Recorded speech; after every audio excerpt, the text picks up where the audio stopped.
Hello నేను మిస్ఎస్ రావు. విశాఖపట్నానికి సంబంధించినటువంటి ఒక జడ్జి సంచలనమైనటువంటి తీర్పు ఒకటి ఇచ్చారు. అది చూసిన తర్వాత ఆ తీర్పు మాజీ సీఎం జగన్మోహన్ రెడ్డి గారికి ఎందుకు వర్తింప చేయకూడదు అనేటువంటి ఆలోచన వచ్చింది. ఇండియన్ న్యాయ వ్యవస్థ అనేది అందరికీ ఒకటే, చట్టం అనేది అందరికీ ఒకటే.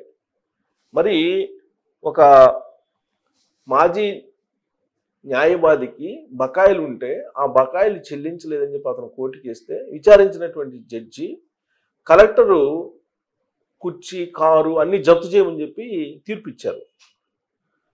మరి ఇదే తీర్పు జగన్మోహన్ రెడ్డి గారికి అప్లై చేస్తే మరి బకాయిలు పెట్టి వెళ్ళారు చాలా మందికి. జగన్మోహన్ రెడ్డి గారు 2014 నుంచి 2019 వరకు చాలామంది నీరు చెట్టు అలాగే వివిధ రకాల ప్రభుత్వ కాంట్రాక్టులను చేశారు. దాదాపుగా 15,000 కోట్ల రూపాయల మేరకు ప్రభుత్వం బకాయి ఉంది. కానీ జగన్మోహన్ రెడ్డి గారు ఆ బకాయిలు చెల్లించలేదు. సరే, ఇప్పుడు చంద్రబాబు నాయుడు గారు వచ్చిన తర్వాత మళ్ళీ చెల్లించే ప్రయత్నం చేస్తున్నారు. మరి ప్రభుత్వంలో ఉన్నటువంటి ముఖ్యమంత్రి ఆ బకాయిలు చెల్లించలేదు అని చెప్పి కోర్టుకి వెళ్ళారు వాళ్ళు కూడా, కాంట్రాక్టులు కూడా. కానీ అవి రాలేదు. కానీ ఒక మాజీ న్యాయవాది కోర్టుకు వెళ్తే కలెక్టరు ఆస్తులు జప్తు చేయమన్నారు. ఇది ఎక్కడ న్యాయం? జగన్మోహన్ రెడ్డి గారికి కూడా ఇదే సూత్రం వర్తింప చేయాలి కదా. యాక్చువల్గా ఆయన 22,000 కోట్లకు పైగా బకాయిలు పెట్టి వెళ్ళారు ఉద్యోగులకి. మరి ఎందుకు బకాయిలు పెట్టారు? ఆ బకాయిలని ఇవ్వాలి కదా. ఆ బకాయిలు ఇవ్వకపోతే ఆస్తులు జప్తు చేయాలి కదా. అదే జగన్మోహన్ రెడ్డి గారికి ఒక న్యాయం, ఇంకొకరికి ఇంకొక న్యాయమా అనేటువంటి విధంగా ఆ తీర్పు ఉంది. ఆ తీర్పు ఏంటనేది నేను చదివి వినిపిస్తాను ఫస్ట్. ఆ తర్వాత మనం విశ్లేషణ చేసుకుందాం పరిస్థితులని, అంటే చట్టంలో ఉండేటువంటి పరిస్థితులు. ఇక కలెక్టర్ కారు కుర్చీ కంప్యూటర్ అటాచ్.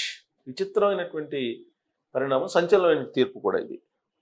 7వ అదనపు జిల్లా కోర్టు న్యాయాధికారి తీర్పు. ప్రభుత్వ మాజీ న్యాయవాదికి గౌరవ వేతనం ఇవ్వనందుకు చర్యలు. ఇది ఈ లెక్కన గౌరవ వేతనం ఎవరికైతే ఇవ్వరో వాళ్ళందరూ కూడా ఇప్పుడు తిరగబడాలి. ఈ న్యూస్ చూసిన తర్వాత ప్రభుత్వ న్యాయవాదిగా పనిచేసిన వ్యక్తికి గౌరవ వేతనంతో పాటు ఖర్చులు చెల్లించినందుకు గాను కలెక్టర్ కారు, కుర్చీ, కంప్యూటర్తో పాటు మరిన్ని వస్తువులను అటాచ్ చేస్తూ నగరంలోని 7వ అదనపు జిల్లా కోర్టు న్యాయాధికారి తీర్పునిచ్చారు. నగరానికి చెందిన సీనియర్ న్యాయవాది తాళ్ళూరు రవికుమార్ గతంలో జిల్లా కోర్టులో ప్రభుత్వ న్యాయవాదిగా పనిచేశారు, అంటే జీపీగా.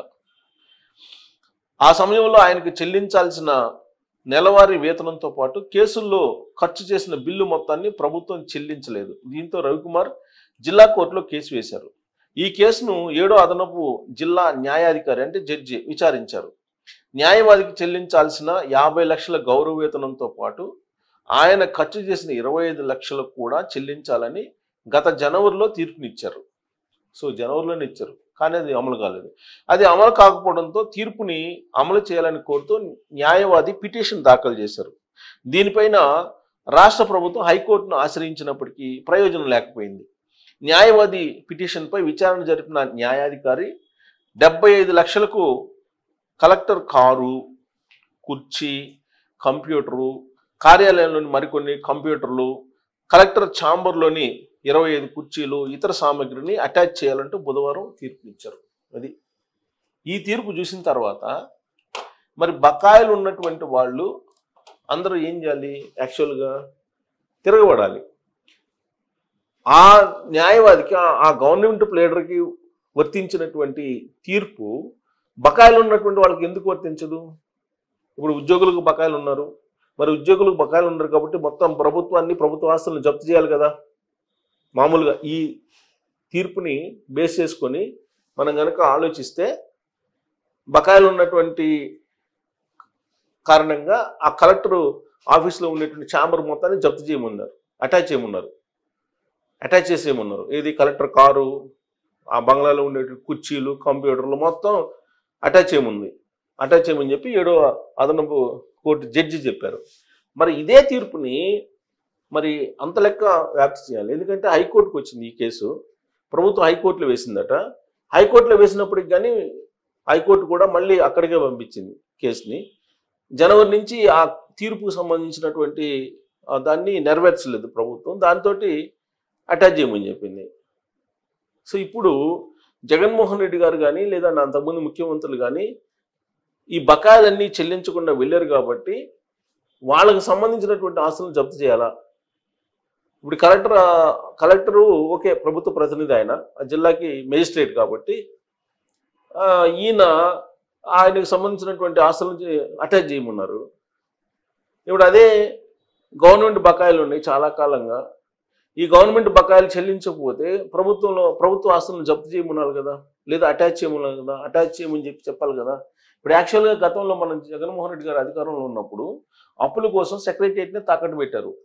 ఆ విషయాన్ని అడిగినప్పుడు ఆ రోజు ఉన్నటువంటి మంత్రి కొడాలి నాని గారు ఏం పెడితే తప్పేంటి, సచివాలయాన్ని అప్పులు కావాల్సినప్పుడు దేనైనా పెడతాం, ఈ ఇల్లు పెట్టుకోవట్లేదు, అవసరం అయితే అప్పులు అయితే మరి ఇప్పుడు రాష్ట్ర ప్రభుత్వానికి అవసరమైనప్పుడు సచివాలయాన్ని పెడితే తప్పేంటి అని చెప్పేసి అన్నారు. అంటే ఇప్పుడు ఆ బకాయిలు చెల్లించకపోతే కనుక ప్రభుత్వ ఆస్తులను జప్తు చేస్తారు, జప్తు చేయాలి ఈ తీర్పు ప్రకారం. అలాగే జగన్మోహన్ రెడ్డి గారు ఉన్నప్పుడు పెట్టినటువంటి బకాయిలు ఎన్నైతే ఉన్నాయో ఆ బకాయిలన్నింటినీ చెల్లించుకుంటూ వస్తున్నారు చంద్రబాబు నాయుడు గారు. మరి ఆ బకాయిల్ని చెల్లించకపోతే ఖచ్చితంగా ప్రభుత్వ ఆస్తులని అటాచ్ చేయాలి. మరి జగన్మోహన్ రెడ్డి గారు 2014 నుంచి 2019 వరకు ఉన్నటువంటి బకాయిల్ని చెల్లించకుండా 5 సంవత్సరాల పాటు పరిపాలించారు. మరి దానికి బాధ్యులను ఎవరిని చేయాలి, ఎవరిని నిందించాలి? జగన్మోహన్ రెడ్డి గారు ముఖ్యమంత్రిగా ఉన్నారు ఆ టైంలో. 2014 నుంచి 2024 వరకు ప్రభుత్వంలో ముఖ్యమంత్రులు మారచ్చు, ఎమ్మెల్యేలు మారచ్చు, కానీ ప్రభుత్వం ఒకటే ఉంటుంది. ప్రజల చేత ఎన్నుకోబడినటువంటి ప్రభుత్వం ఒకటే ఉంటుంది. ఆ ప్రభుత్వం బకాయిలు చెల్లించాల్సి ఉంటే బకాయిలు చెల్లించాలి, ఎరియర్స్ చెల్లించాలంటే ఎరియర్స్ చెల్లించాలి. అలాగే వడ్డీలకు డబ్బులు తీసుకొస్తే డబ్బులు కట్టాలి. తండ్రి తీసుకొచ్చినటువంటి డబ్బుకి సంతానం వారసులు చెల్లించట్లేదా? చెల్లిస్తున్నారు కదా. కాబట్టి ఇలానే ప్రభుత్వం తీసుకున్నటువంటి అప్పులకు వడ్డీలు కూడా కట్టాలి. వడ్డీలు కట్టకపోతే ఆస్తులు జప్తు చేస్తారు, ఆస్తులు జప్తు చేయించాలి. సో ఇప్పుడు జగన్మోహన్ రెడ్డి గారి నిర్వాహకం కారణంగా చాలా బకాయిలు ఉండిపోయినాయి. ఫీజు రియంబర్స్మెంట్ బకాయిలు ఉండిపోయాయి, తల్లికి వందనం బకాయిలు ఉండిపోయాయి, అంతకుముందు అమ్మఒడి దాని బకాయిలు ఉండిపోయాయి, పెన్షన్లకు సంబంధించినటువంటి బకాయిలు ఉండిపోయాయి, 2 నెలల్లో 3 నెలల్లో అన్ని బకాయిలు ఉండిపోయాయి. మరి ఆ బకాయిలు అన్ని చెల్లించాల్సినటువంటి ప్రభుత్వం సకాలంలో చెల్లించలేదు. కాబట్టి ఇప్పుడు ఏం చేద్దాం, ఇప్పుడు ఏం చేయాలి? మరి తాడేపల్లిని జప్తు చేయాలా, లేదంటే తాడేపల్లి చేసినటువంటి తప్పుకి ప్రభుత్వ ఆస్తుల్ని జప్తు చేయాలా? ఈ బకాయిలు ఇవ్వకపోతే ఏం చేయాలి? ఈ తీర్పుని చూసిన తర్వాత మీకేమనిపిస్తుంది అనేది ట్రోల్ చేయొచ్చు. Thank you.